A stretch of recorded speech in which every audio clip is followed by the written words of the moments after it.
تو روئے زمین پر سب سے بہتر کون ہے؟ تو میں آپ کو سند متصل کے ساتھ یہ بات بتاؤں تاکہ مدینے کا فیض شیرپور کے اندر اللہ تعالیٰ زندہ کر دے، کیونکہ سب سے بہتر کون؟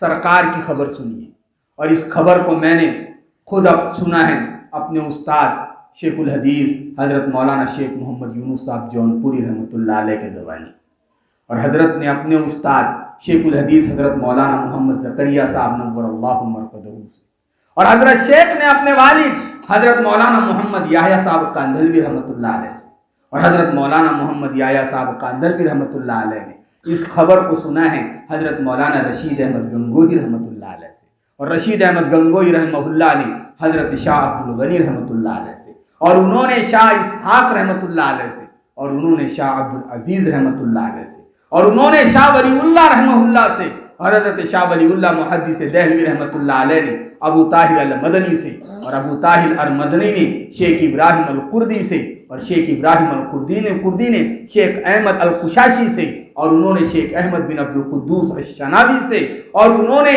شیخ زکریا بن ابو یحییٰ الانصاری سے، اور انہوں نے شیخ احمد بن علی بن حجر الاسقلانی سے، اور انہوں نے شیخ ابراہیم بن احمد التنوخی سے، اور انہوں نے شیخ ابو العباس بن ابو طالب الحجار سے، اور انہوں نے شیخ سراج الحسین ابن المبارک الزبیدی سے، اور انہوں نے شیخ ابو الوقت عبد الاول بن عیسیٰ بن شعیب السجزی الحروی سے، اور انہوں نے شیخ عبد الرحمن بن مظفر الداودی سے، اور انہوں نے شیخ احمد بن عبداللہ بن احمد السرخسی سے، اور انہوں نے شیخ محمد بن یوسف بن مطر بن صالح الفربری سے، اور انہوں نے امیر المؤمنین فی الحدیث محمد بن اسماعیل بن ابراہیم البخاری یعنی امام بخاری سے، اور امام بخاری رحمہ اللہ نے محمود بن غیلان سے، اور انہوں نے شیخ ابو داؤد سے، اور انہوں نے شعبہ سے، انہوں نے علقمہ بن مرثد سے، اور انہوں نے ابو عبیدہ بن سعد بن عبیدہ سے، اور انہوں نے ابو عبد الرحمن سے، اور انہوں نے حضرت عثمان غنی رضی اللہ تعالیٰ عنہ سے،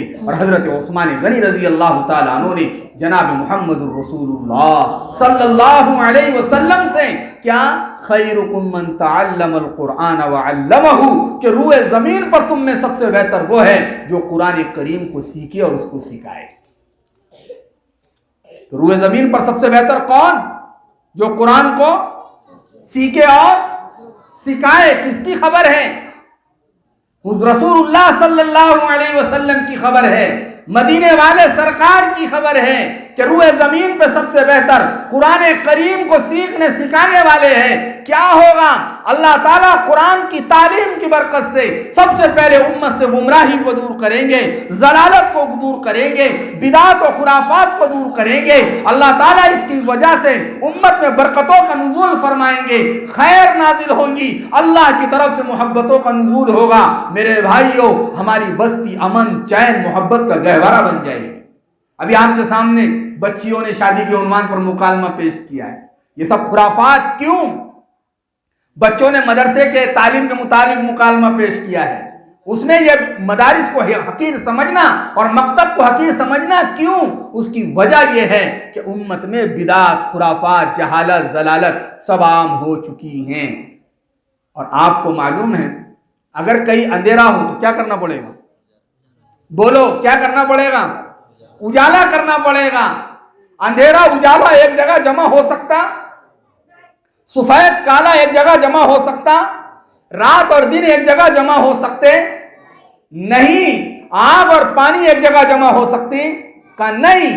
اس لیے امت میں بدعات و خرافات ہے کہ اس کا مقابل امت میں زندہ نہیں ہے، وہ ہے قرآن کریم کی تعلیم۔ اس لیے کہ دور نبوت سے پہلے، نبی صلی اللہ علیہ وسلم کے دور سے پہلے، آپ کا جو زمانہ، آپ کے آمد سے پہلے جزیرۃ العرب کا حال تھا، زنا عام، شراب عام، جوا عام، بے حیائی عام، بے پردگی عام، بیٹیوں کو زندہ درگور کرنا عام، جہالت عام، خون چاٹنا عام، مردار کھانا عام، برہنہ طواف کرنا عام۔ بتائے یہ سارے دور کو ملا دو، سارے دور کو ملا دو تو کسی لکھنے والے نے یہ نہیں لکھا کہ یہ زمانے زنا ہے، یہ زمانے شراب ہے، یہ زمانے جوا ہے، یہ زمانے بے حیائی ہے، یہ زمانے شرک و کفر ہے، بلکہ لکھنے والوں نے اس ساری گناہوں کو ملایا اور اس کا ایک نام رکھا، وہ ہے زمانے جاہلیت۔ کیا نام رکھا اس کا؟ زمانے جاہلیت. سمجھ میں آ رہی میری بات؟ جاہلیت کا مطلب یعنی جس کے اندر زنا بھی عام ہو، شراب عام ہو، جوا عام ہو، لوٹ خسوٹ عام ہو، بیاج سود عام ہو، اور بے حیائی عام ہو، بے پردگی عام ہو، لڑکیوں کا زندہ درگور کرنا عام ہو. ان سب کو ملایا جائے تو اس معجون کا نام رکھا جاتا ہے معجون جہالت. کیا نام ہے؟ جہالت. اور جہالت کا علاج علم ہے، اور علم قرآن کریم کا علم کہلاتا ہے. جب یہ جہالت کو ختم کرنا ہے تو قرآن کریم کا اجالا کرنا ضروری ہے، تبھی جا کر یہ جہالت ختم ہوگی. تو روئے زمین پر سب سے بڑی نعمت ہے اللہ کی کتاب قرآن مجید. اس لیے ہر ایک کو اتنا قرآن یاد کرنا ضروری بلکہ فرض عین ہے جتنا قرآن نماز میں پڑھا جاتا ہے. اگر یہ آپ کو یاد نہیں تو آپ گنہگار ہوں گے. پورا قرآن یاد کرنا فرض کفایہ ہے، لیکن اتنا قرآن یاد کرنا فرض عین ہے ہر فرد امت پر کہ جس کا نماز اس کے ذریعے سے کیا ہو جائے، 4 رکعت نماز صحیح ہو جائے. آخری درجہ یہ ہے. اس لیے مکاتب میں ان بچوں کو یہی صورتیں اور یہی تعلیم دی جاتی ہیں کہ یہ فرض عین دین پر جمع ہو جائے اور فرض عین دین کو سیکھ لے. بلکہ اللہ حضرات فقہاء کرام نے لکھا ہے ہر ماں باپ پر، ہر بڑے پر اپنے چھوٹے کو، ماں باپ پر اپنے بچوں کو اتنا حلال و حرام کا علم دینا ضروری ہے جو اس کے وقت کی ضرورت ہے، بلکہ فرض عین ہے. اگر نہیں دیں گے تو والدین گنہگار ہوں گے. کیا حلال ہے بتاؤ، کیا حرام ہے بتاؤ. خود بھی حلال حرام پر عمل کرو، یعنی حرام سے بچو اور حلال پر عمل کرو، اور بچوں کو بھی وہ سکھلاؤ. فرمایا حضرات فقہاء نے یہ فرض عین ہے والدین پر. دوسری ایک عجیب بات یہ ہے کہ جو مکتب میں بچے تعلیم حاصل کرتے ہیں، ہم نے ان کے اساتذہ کے حوالے ان بچوں کو کر دیا ہے. جب یہ بچے اساتذہ کے حوالے ہو گئے، حالانکہ قرآن کریم میں اللہ تعالیٰ نے ایمان والوں سے مخاطب ہو کے کہا کہ تمہاری اولاد کی دینی فکر کرنا تمہاری ذمہ داری ہے، کیونکہ اللہ نے قرآن کریم میں یا ایھا الذین آمنوا کہا، یا ایھا الحفاظ نہیں کہا، یا ایھا العالمون نہیں کہا. اے اللہ تعالیٰ نے عالم اور حافظ کو مخاطب نہیں کیا، ایمان والوں کو مخاطب کیا. بتائے کہ آپ ایمان والے نہیں ہیں؟ اور پھر اللہ نے کہا یا ایھا الذین آمنوا، اے ایمان والو، قوا انفسکم، تم اپنے آپ کو بھی اور اپنے گھر والوں کو بھی جہنم کی آگ سے بچاؤ. پتہ چلا اپنے آپ کو بچانا بھی آپ کی ذمہ داری، اور اپنے بچوں کو، اپنی بیوی کو جہنم کی آگ سے بچانا آپ کی ذمہ داری. لیکن بتاؤ کون سے ماں باپ ہیں جو اپنے بچوں کو لے کر بیٹھتے اور قرآن پڑھاتے؟ حالانکہ یہ ذمہ داری تو آپ کی تھی، لیکن آپ کے بستی کے علماء اور حفاظ اگر اس ذمہ داری کو ادا کر رہے ہیں تو یقین مانو یہ کائنات میں ہمارے سب سے بڑے محسن ہیں. ان کا احسان ہے ہمارے پر. اللہ نے ہمارے اوپر ہمارے اولاد کی ذمہ داری ڈالی تھی، لیکن ہم نے تجارت میں لگ گئے، زراعت میں لگ گئے، ملازمت میں لگ گئے، مزدوری میں لگ گئے، اور ہم بچوں کی دینی تعلیم سے بے فکر ہو گئے. اس کی وجہ یہ ہے کہ یہ احسان ہے حضرات علماء، حفاظ اور ائمہ اور ان کے اساتذہ کا. اگر یہ محنت نہ کرتے تو ذمہ داری آپ پر ہی ہوتی اور پوری بستی اس پر متفق ہو جاتی کہ ہمیں اپنے بچوں کو حلال حرام کی تعلیم نہیں دینا ہے.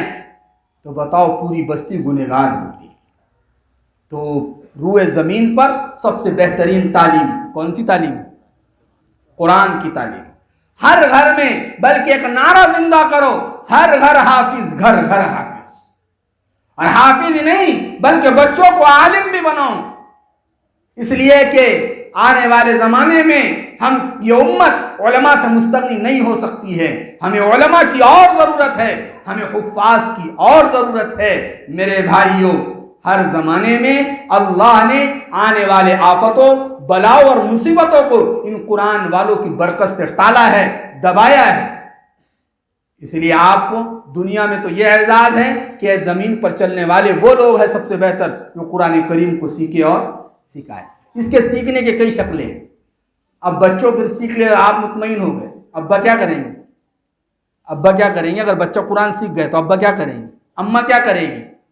کہ ماں کی بھی ذمہ داری ہے وہ بھی قرآن سیکھے، ابا کی بھی ذمہ داری ہے وہ بھی قرآن سیکھیں، بڑے بھائی کی بھی ذمہ داری ہے وہ قرآن سیکھے.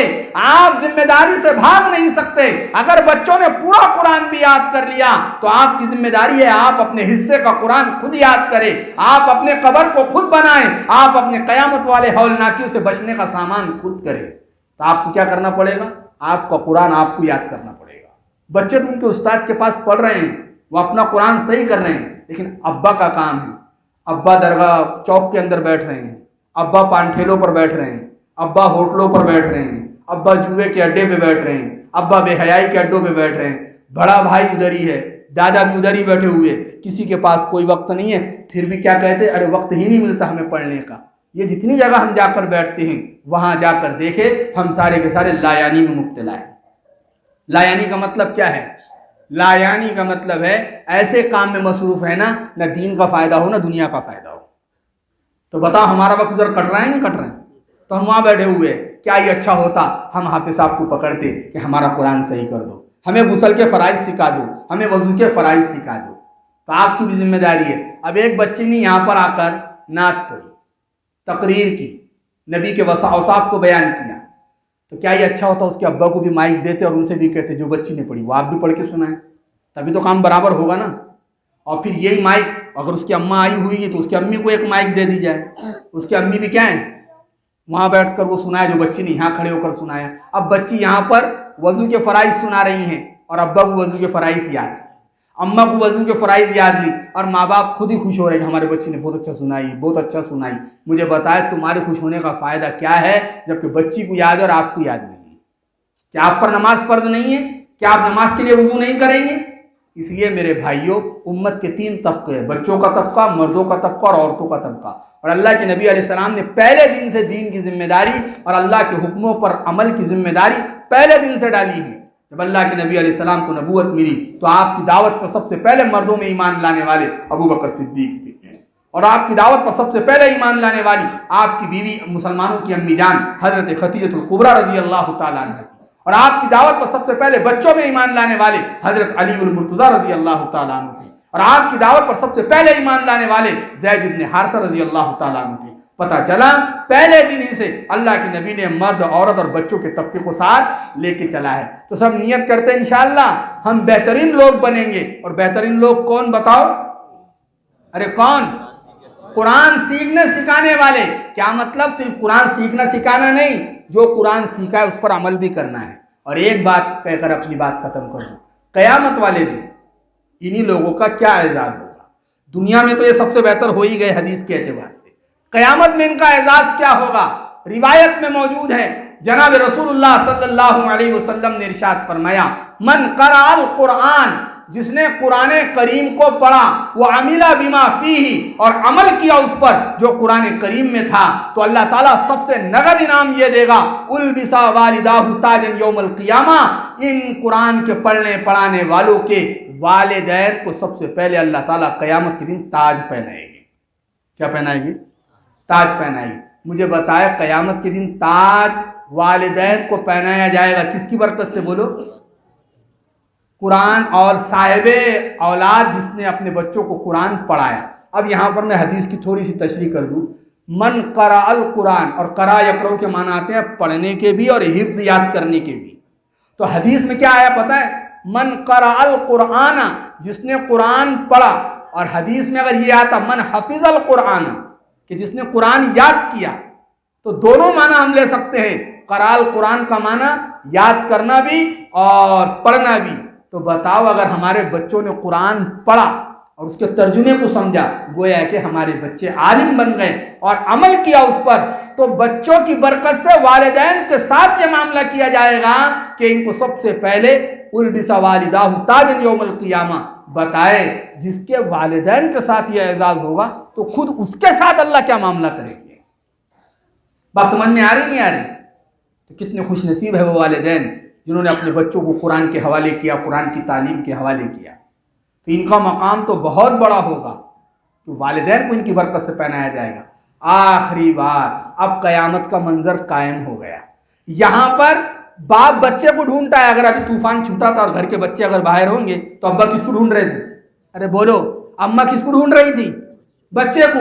میرا بچے کہاں ہیں، میرے بچے کہاں ہیں، میرے بچے کہاں ہیں؟ طوفان اٹھا، واٹور اٹھی، کرفیو لگ گیا، جھگڑا ہو گیا، ہر آدمی اپنے گھر والوں کو ڈھونڈتا ہے، لیکن آج تو قرآن کریم میں تجھے بتاتا ہوں قیامت کا منظر قائم ہوگا۔ فَإِذَا جَاءَتِ الصَّاخَّةُ، جب کان کو پھاڑ دینے والی چنگھاڑ آئے گی۔ یوم یفر المرء من اخیہ وامہ وابیہ وصاحبتہ وبنیہ، اللہ تعالیٰ قرآن کریم میں کہہ رہا ہے جب کانوں کو پھاڑ دینے والی چنگھاڑ آئے گی اس قیامت کے دن، باپ یوم یفر المرء من اخیہ، بھائی انسان اپنے بھائی سے بھاگے گا، اور ماں اور اپنے ماں سے بھاگے گا، اپنے باپ سے بھاگے گا، اپنے بیوی سے بھاگے گا، اپنی اولاد سے بھاگے گا۔ قیامت کے منظر کو اللہ نے یوں بیان فرمایا ہے کہ کل اولاد باپ سے، والدین سے بھاگے گی، بھائی بھائی سے بھاگے گا، بہن بہن سے بھاگے گی، گویا ہر کوئی قریبی رشتہ دار والا قیامت کے دن بھاگے گا۔ کیوں بھاگے گا؟ پتہ نہیں کون مجھ سے نیکی مانگ لے، اور آج میرے لالے پڑے ہوئے ہیں، لیکن یہی معصوم بچے اور یہ قرآن کے پڑھنے پڑھانے والے حضرات علماء اور یہ حافظ قرآن میدان قیامت کے اندر اللہ کے سامنے کھڑے ہو کر میدان محشر کے ہنگامے میں اپنے والدین کو ڈھونڈ رہے ہوں گے، کہاں ہے میرے ابا، کہاں ہے میرے اماں، کہاں ہے میرا بھائی، کہاں ہے میری بیوی، کہاں ہے میرے بچے۔ ان کا یہ اعزاز ہوگا، قرآن والے بچوں کو دیندار بنایا۔ قیامت کے ہنگامہ کا جب محشر کا ہنگامہ برپا ہوگا تو یہ قرآن والے اپنے لوگوں کو ڈھونڈیں گے، اور بچے کو دیندار نہیں بنایا بلکہ دنیا دار بنایا تو تجھے دیکھے گی اور تجھ سے منہ چھپائے گی۔ یہ فرق ہے۔ اولاد کو دیندار بناؤ تاکہ قیامت کے دن یہ تلاش کر کر کے ہمیں جنت میں لے جانے کا سبب بنے۔ اولاد کو بے دین نہ بناؤ، ورنہ قیامت کے دن جس کے لیے نمازیں چھوڑا، جس کے لیے دین قربان کیا، جس کے لیے حلال کو حلال اور حرام کو حرام نہ جانا، جس کے لیے قرآن نہ پڑھا، جن اولادوں کی دنیا بنانے کے لیے ڈاکٹر اور انجینئر بنانے کے چکر میں، ان کو بڑے بڑے سرٹیفکیٹ اور ڈگریاں دلانے کے چکر میں اگر ان کو بے دین رکھ دیا تو یہی اولادیں کل تجھ سے اور مجھ سے بھاگیں گی۔ لیکن اگر چٹائیوں پر بیٹھ کر ان کو قرآن یاد کروا دیا تو یہ تجھے اور مجھے ڈھونڈیں گے۔ اس لیے بتاؤ کون سی اولاد ہونا، بھاگنے والی یا ڈھونڈنے والی؟ ارے بولو زور سے، بھاگنے والی یا ڈھونڈنے والی؟ ڈھونڈنے والی۔ تو قیامت کے ہنگامے میں وہی اولاد ڈھونڈیں گی جس کو ہم قرآن پڑھیں گے، جس کو قرآن پڑھائیں گے۔ اس لیے پورا مجمع نیت کریں انشاءاللہ ہم روح دنیا کے اعتبار سے بھی بہترین لوگ بنیں گے اور آخرت کے اعتبار سے بھی بہترین لوگ بنیں گے۔ ارے بنیں گے۔ اب رمضان کا مہینہ آ رہا ہے، بہترین موقع ہے، اب رمضان کی آمد ہے۔ رمضان کی بہترین تیاری یہ ہے کہ ہم اپنے آپ کو عبادت کے لیے تیار کر لے۔ رمضان یہ قرآن کے نازل ہونے کا مہینہ ہے۔ رمضان کیا ہے؟ قرآن کے نزول کا مہینہ ہے، اور اس میں قرآن کو زیادہ سے زیادہ پڑھے۔ آسان ترتیب یہ ہے، اللہ کو اکثر عمل نہیں ہونا، احسن عمل ہونا۔ اللہ کو کیا ہونا؟ تبارک الذی بیدہ الملک وہو اعلی، اور آگے بولو، الذی خلق الموت والحیات لیبلوکم ایکم احسن عملا۔ احسن عملا کا مطلب یہ ہے عمل خوبصورت پیش کرو، اکثر عملا نہیں۔ قرآن کو اتنے جلدی پڑھ لیا، یا علم تعالیٰ کچھ آ رہا نہیں، ایسا لگ رہا ہے میت پہ رو رہے ہیں، الحمدللہ رب العالمین الرحمن الرحیم مالک یوم الدین۔ یہ نہیں، یہ اکثر عمل اللہ کو پسند نہیں۔ عمل اچھا ہونا، خوبصورت ہونا۔ تو اب رمضان کا مہینہ خالی ہے، جیسے ہم رمضان میں سحری میں اٹھ کر کیا کرتے؟ سحری کھاتے، فجر کی نماز پڑھتے، اور رمضان جیسے پہلے دن آتے سب نئے نئے کپڑے پہنیں گے، سرمے پہنیں گے، اور نئے نئے کپڑے پہن کے مسجدوں میں آئیں گے، بیٹھ کر کیا کریں گے؟ غیبت۔ ارے کیا کریں گے؟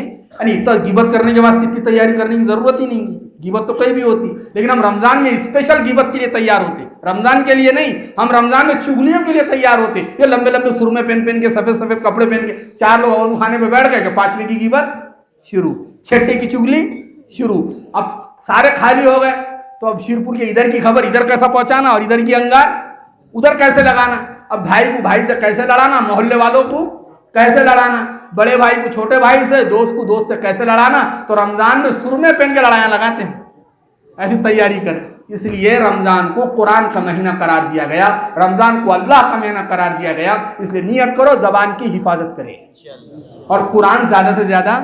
اب حافظ صاحب جو قرآن پڑھتے ہیں ان کے پاس قرآن لے کر آ جاؤ کہ دیکھو میری موت کا کوئی بھروسہ نہیں، میں مرنے سے پہلے صحیح قرآن پڑھنا سیکھنا چاہتا ہوں، مجھے قرآن صحیح کروا دو۔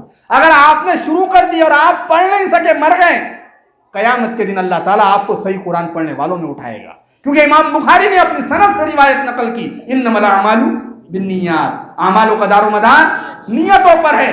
آپ نے نیت کی تھی سیکھنے کی لیکن سیکھ نہیں سکے, زندگی نے وفا نہیں کی, چلے گئے تو کل قیامت کی حافظ قرآن میں اٹھایا جائے گا. آپ نے عالم بننے کی نیت کی, مر گئے, اللہ کل علماء میں اٹھائیں گے, معاذ بن جبل کے جھنڈے تلے ہم سب جمع ہوں گے. آپ نے قرآن کو صحیح کرنے, دین کو سیکھنے کی فکر کی, اللہ نیک لوگوں میں حشر کریں گے. ارے کریں گے سارے کے سارے. اب رمضان کی تیاری کیسے کرنی ہے؟ رمضان کی تیاری آسان طریقہ ہے, اپنے دل کو حسد سے, کینے سے, بغض سے, جلن سے, عداوت سے, تیری میری سے, جھگڑے سے, فساد سے اپنے سینے کو پاک کرو, اپنے زبان کی حفاظت کرو اور اپنے آخرت کی فکر کرو. اس لیے میرے بھائیوں پورا مجمع نیت کریں, انشاءاللہ ہم قرآن والے بنیں گے, رمضان کا حق ادا کریں گے. بہت دیر ہو رہی ہے, اللہ تبارک و تعالی ہم تمام کو کہنے سننے سے زیادہ عمل کی توفیق عطا فرمائے. دعا